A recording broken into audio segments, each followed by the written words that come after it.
Hello, everyone. So today's case, we're going to be talking about a mother and a daughter.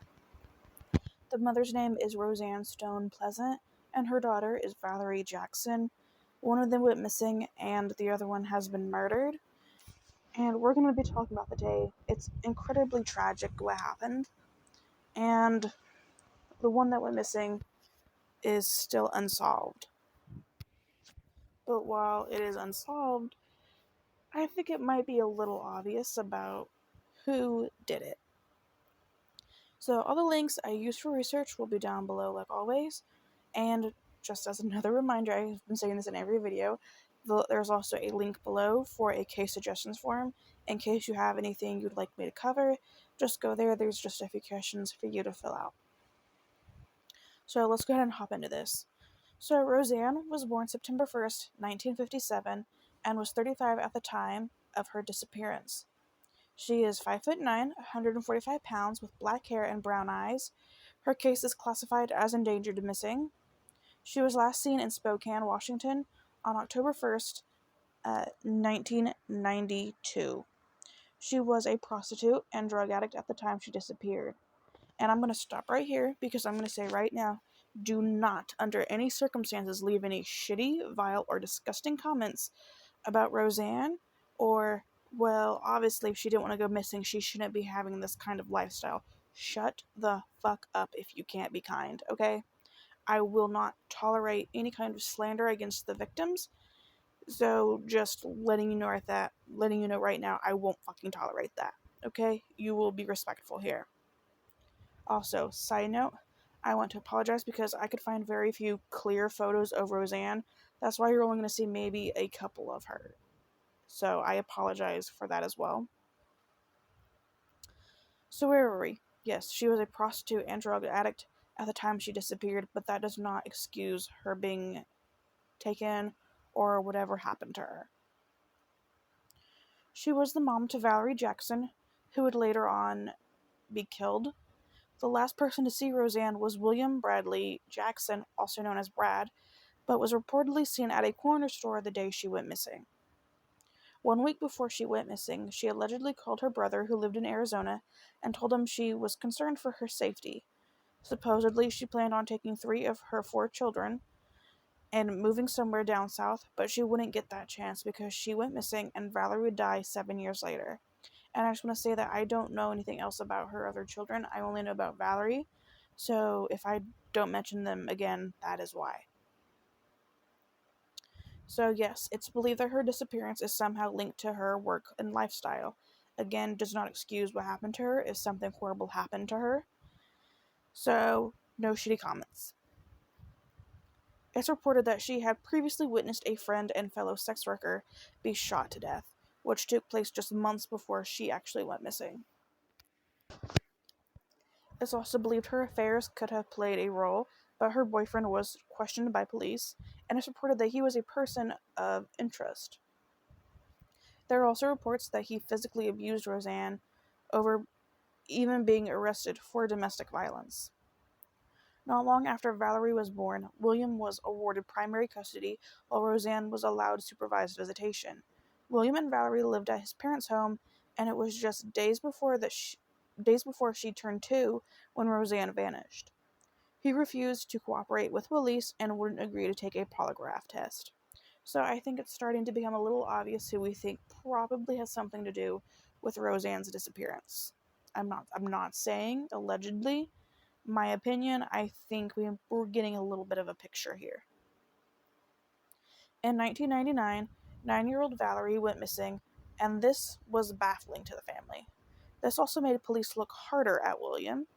William says Valiree was playing in their front yard before she went missing, and police did not believe him. They placed a tracking device on his vehicle, and this would eventually follow him or track him to Valiree's burial site.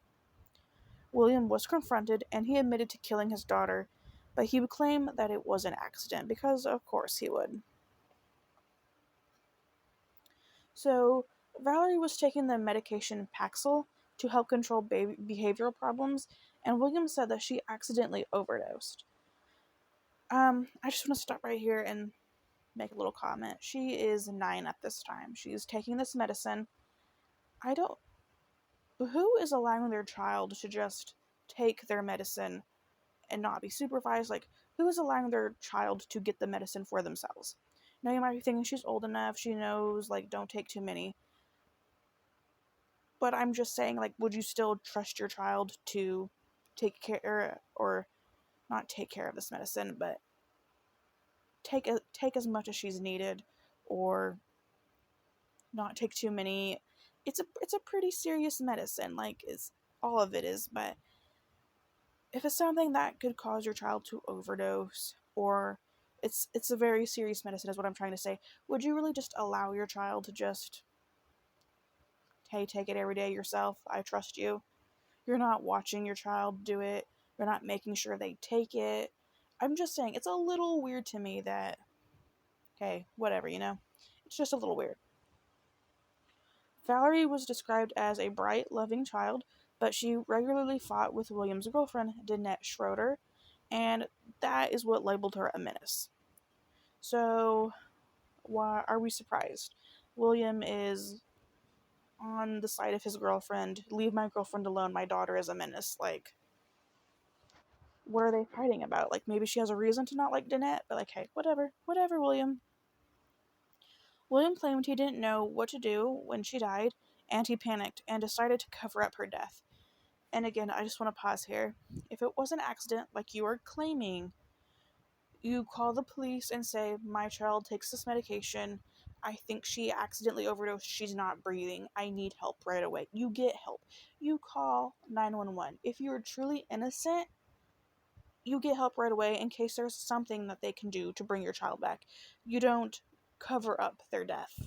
Covering up their death sounds like you did something and you don't want them to know.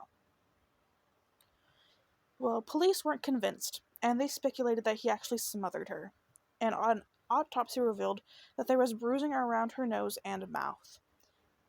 The investigation uncovered pubic hairs in Valiree's bed that was linked to William, but there's never been an explanation as to why they were there. I just want to pause right here. I think we kind of know why they're there. They don't say it, they say they don't have an explanation. Why would your father's pubic hairs be in the daughter's bed? Like, I genuinely want to know, unless you're in the bed with her, why is your pubic hair in your daughter's bed? Are you doing things to your daughter that would make her act out? Were you doing something to your daughter? Maybe that's why she has these behavior problems, is maybe because you're doing something to her that you probably shouldn't be doing, William. And maybe, just maybe, you killed her to cover that up. I don't know. To me, that's what makes sense, but hey. They don't know why there's pubic hair from her father, a grown man, in this child's bed. Whatever. Smart detective work. It's believed by police that he killed Valiree so he could have a free life with Danette, who became his ex when he was being investigated. The tracker on his vehicle showed that he kept driving back and forth past her home, Danette's home, and when he was arrested, one of his calls was to her, and he asked her to marry him, and she declined. So, if you killed your daughter so you could be with Danette, you are a stupid motherfucker, because she doesn't even want to marry you. Congrats, you are a murderer. She would testify that she had no knowledge of Valiree's death, which, I'm going to be completely honest, I don't know how much of that I believe. I think breaking up with him probably made her look better.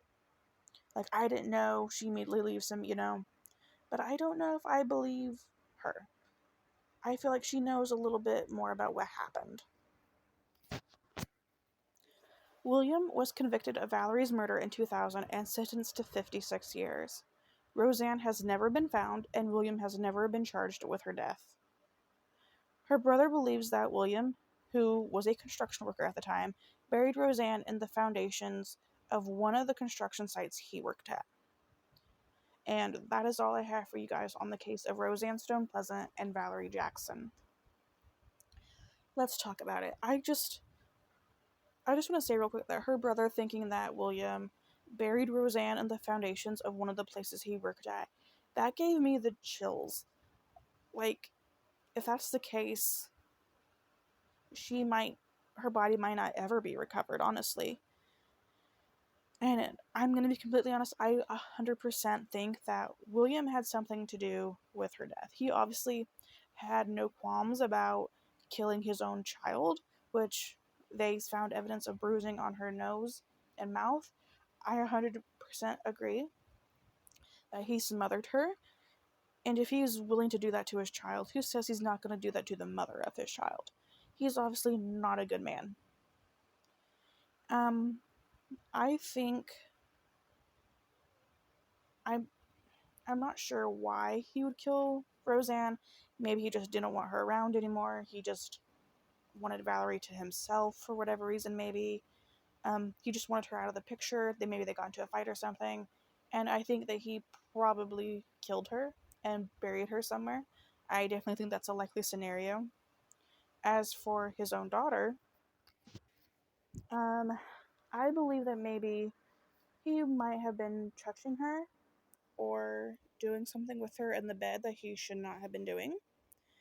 And maybe she was acting out because that's traumatizing. Maybe she tried to tell Danette, and maybe that's why they were arguing all the time. Maybe Danette didn't believe her. And I think it got to the point where he just thought she would say something to someone else and he killed her.